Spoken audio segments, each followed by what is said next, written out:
France. Notre série de la semaine nous amène à la rencontre des artisans de cette région de montagne. Premier épisode, la brasserie de Thorambas, une aventure dans la bière bio démarrée il y a plus de 15 ans. Dégustation avec modération en compagnie de Nathalie Jourdan, Frédéric Serrulier. 1200 bouteilles à l'heure. Ça bouchonne à la brasserie.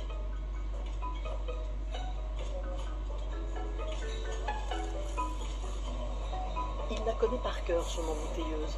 Il a beau comprendre ses moindres secousses, Boris Pougnet est toujours sur le qui-vive. Stérilisation, température, pression. Il lui faut sans cesse ajuster ses paramètres pour obtenir la bière recherchée et la faire mousser jusqu'à plus soif. On le remplit en plein vraiment pour éviter l'oxydation de la bière après à l'intérieur. Il faut qu'il y ait le moins d'oxygène possible. Sa bière est bio, née de retrouvailles entre un homme et sa terre dans le Haut-Verdon, à Thorambas, où coule une source de montagne, celle du Cordeuil. Le Cordeuil, on le voit, mais on ne voit pas sa tête. Et non, il a la tête dans les nuages. Le Cordeuil donne son eau à la bière. L'orge, il la trouve sous leurs pieds, sur l'exploitation familiale. Il est pas mal régulier, il n'a pas trop souffert de l'hiver. Lui, c'est l'oncle, Georges Pougnet, un précurseur dans la vallée. Il s'est lancé avant l'heure dans l'agrotourisme et le bio. Et après, il est arrivé Boris qui a décidé de faire de la bière. Et donc, pour faire de la bière, il ne faut pas la même matière. Donc, ça a été une évolution, une transformation. Mais l'agriculture, c'est ça, c'est un métier en évolution, en transformation permanente. Il faut suivre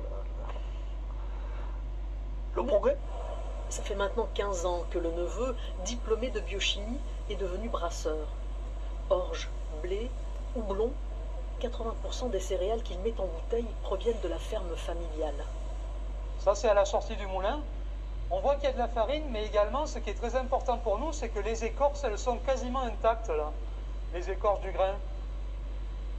Et c'est ce qui va faire la filtration naturelle. Le mou de bière va se filtrer tout seul sur les écorces. La brasserie dispose d'une installation ultra moderne.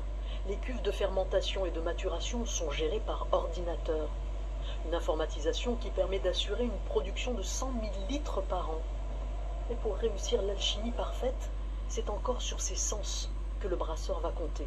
On va faire des essais pour arriver vraiment au goût qu'on veut. Parce que des fois, on me tend tel produit qui va avoir telle odeur ou telle saveur. Avec les processus de transformation, à la fin, finalement, il aura eu un autre goût, une autre odeur. Bon, voilà, c'est un ensemble. Boris Pougnet a déjà créé une douzaine de bières. Plusieurs sont médaillées. Toujours à l'affût de nouvelles saveurs, il n'a pas fini de jouer.